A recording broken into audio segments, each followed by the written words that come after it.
بسم اللہ الرحمن الرحیم۔ السلام علیکم معزز ناظرین، ہمدم ٹی وی پر آپ سب کو ایک دفعہ پھر سے خوش آمدید۔ ناظرین، ہم آپ کو ایک بہت بڑی خوشخبری سنانا چاہتے ہیں جو کہ افغانستان کے حوالے سے ہے۔ خبر یہ ہے کہ افغانستان پر طالبان کا قبضہ ہو چکا ہے اور طالبان کابل میں بھی داخل ہو چکے ہیں۔ افغانستان کے صدر اشرف غنی افغانستان چھوڑ کر فرار ہو چکے ہیں، جبکہ امریکہ بھی وہاں سے پہلے ہی دم دبا کر بھاگ چکا ہے۔ تازہ ترین اپڈیٹس یہ ہیں کہ افغانستان کی حکومت کی طرف سے اقتدار افغان طالبان کو منتقل کیا جا رہا ہے، اور یہ خبریں بھی سامنے آئی ہیں کہ افغانستان کے نئے منتخب ہونے والے صدر ملا عبدالغنی برادر ہیں۔ یہ ملا عبدالغنی برادر کون ہیں؟ ہماری آج کی ویڈیو انہی سے متعلق ہے۔ ان کا افغانستان کے جہاد میں کیا کردار ہے، انہوں نے کیا کیا قربانیاں دی ہیں اور ان کی زندگی کیسی تھی، اسی بارے میں ہم آپ کو آج بتانے لگے ہیں۔ ویڈیو کے آخر تک ہمارے ساتھ ہی رہیے گا، اور اگر آپ نئے ہیں اور آپ نے ابھی تک ہمارے چینل کو سبسکرائب نہیں کیا تو چینل کو سبسکرائب کریں اور بیل آئیکن پر بھی کلک کیجئے گا تاکہ آپ تک ہمارے تمام نوٹیفیکیشنز پہنچ سکیں۔ تو آئیے ناظرین، ایک نظر ڈالتے ہیں ملا عبدالغنی برادر کی زندگی پر۔ ملا عبدالغنی برادر افغانستان کے صوبے اورزگان کے چھوٹے سے گاؤں ویتماک میں 1968 میں پیدا ہوئے تھے۔ اگر بات کی جائے ان کی قوم کی تو یہ ترین ہیں اور پوپل زئی قبیلے سے تعلق رکھتے ہیں۔ ناظرین، ملا عبدالغنی برادر کی مادری زبان بے شک پشتو ہے، لیکن وہ اردو،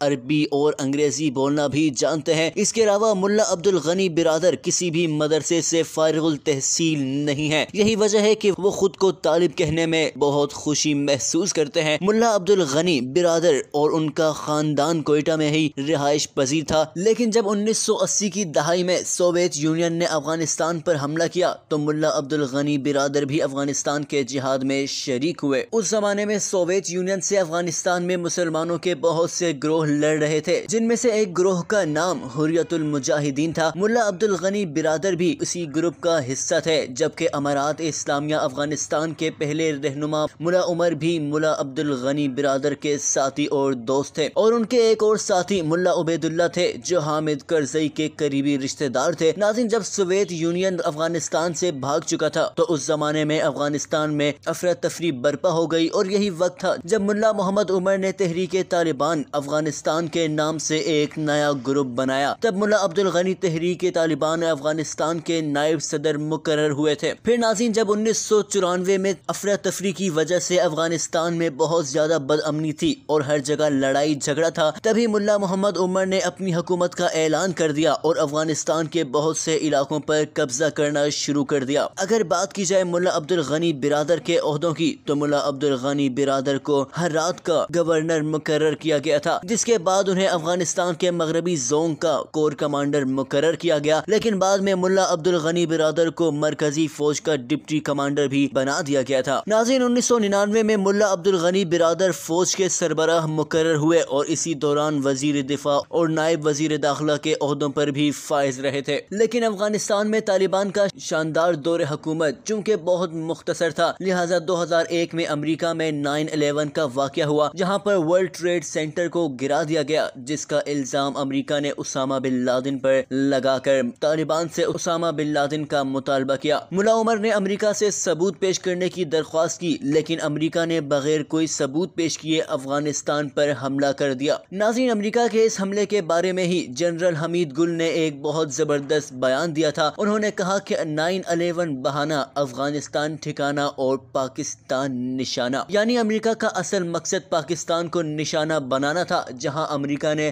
بے پناہ دہشت گردی کے واقعات کروائے اور پاکستان میں بہت بدامنی پھیلائی، لیکن افغان طالبان نے جب بھی افغانستان کا کنٹرول سنبھالا ہے، پاکستان میں انتہائی پرامن صورتحال رہی ہے۔ لہٰذا طالبان نے امریکہ کے ساتھ جنگ کر کے نہ صرف افغانستان کو امریکہ سے نجات دلوائی ہے بلکہ پاکستان کو بھی تحفظ فراہم کیا ہے۔ بہرحال 2001 میں جب امریکہ نے افغانستان پر حملہ کر دیا تو ملا عبدالغنی برادر ملا عمر کو لے کر کندھار کے پہاڑوں کی طرف چلے گئے اور اس طریقے سے ملا عمر کی جان بچا لی۔ لیکن ناظرین، ملا عبدالغنی برادر کا کردار صرف یہاں تک نہیں تھا، بلکہ 2007 میں جب طالبان میں سے ایک گروہ علیحدہ ہوا اور انتشار پیدا ہونے لگا، تب طالبان کی ایک شوری بنائی گئی جس کے سربراہ ملا عبدالغنی برادر مقرر ہوئے۔ لیکن اس کے بعد سے ملا عبدالغنی کا برا دور شروع ہوا اور 2009 میں جب افغانستان کے صدر حامد کرزئی کی طرف سے امن کی کوششیں کی جا رہی تھیں تو ملا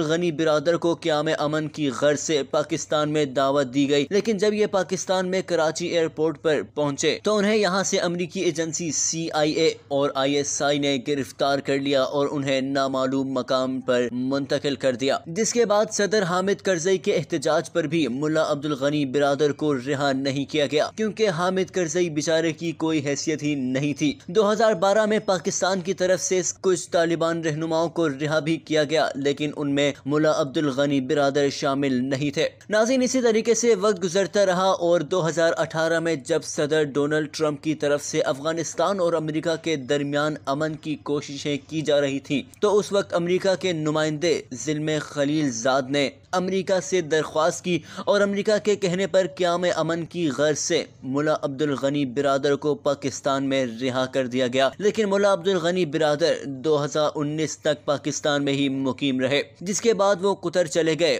جہاں انہیں طالبان کے دفتر کا سربراہ بنا دیا گیا۔ اس کے بعد امریکہ اور طالبان کے درمیان ہونے والے امن مذاکرات میں بھی ملا عبدالغنی کی شرکت رہی اور اب 16 اگست کے روز انہیں افغانستان کا صدر مقرر کرنے کا اعلان کیا گیا۔ ناظرین اکرام، وہ طالبان جنہیں امریکہ کوئی حیثیت ہی نہیں دیتا تھا اور جنہیں مارنے کے لیے 50 ملکوں کی فوج لے کر آیا تھا، اللہ کی مدد سے آج افغانستان پر قابض ہو چکے ہیں، یہاں تک کہ کابل بھی طالبان کے قبضے میں آ چکا ہے، جس کی کافی ویڈیوز آپ کو انٹرنیٹ پر مل جائیں گی۔ دراصل یہ ان کی بے پناہ قربانیوں کا صلہ ہے جس نے فتح مکہ کی یاد تازہ کر دی۔ بعض لبرل لوگ یہ کہتے نظر آتے تھے کہ طالبان ظالم ہیں اور طالبان کسی کو نہیں چھوڑیں گے، لیکن طالبان نے تو ایک نئی تاریخ رقم کی ہے اور کابل میں داخل ہو کر عام معافی کا اعلان کر دیا ہے، جبکہ امریکہ نے افغانستان میں آنے کے بعد یہاں بے پناہ ظلم و تشدد کیا تھا اور ہزاروں طالبان کو کنٹینروں میں ڈال کر تڑپنے کے لیے چھوڑ دیا گیا تھا، جہاں ان کے جسم تک پگھل گئے تھے، لیکن طالبان نے حضور صلی اللہ علیہ وآلہ وسلم کی سنت پر عمل کرتے ہوئے